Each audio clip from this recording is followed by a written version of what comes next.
Yassine Barry, vous êtes professeur associé à ICN Business School et vous venez, après avoir présenté la gouvernance des filiales d'entreprises étrangères, d'entendre le témoignage des dirigeants de ces dites entreprises étrangères.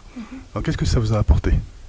Alors le premier point, c'est la fiscalité des filiales étrangères. C'est vrai qu'on parle souvent du côté juridique, du volet juridique, mais on insiste très peu sur la fiscalité des filiales étrangères qui sont très intéressantes, qui sont cruciales, ne serait-ce que pour la pérennité de la filiale en question. Le deuxième point, c'est le côté humain.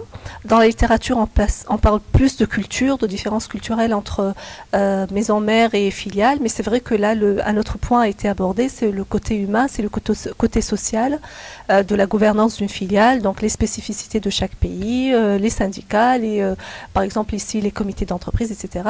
Un point qui a été abordé par nos intervenants, c'est la différence entre une société étrangère dont les capitaux sont, on va dire, cotés en bourse et les sociétés familiales, patrimoniales. Ça c'est très important aussi, c'est que tout dépend en fait de la nature de l'actionnaire principal ou qui détient une part importante dans le capital de l'entreprise.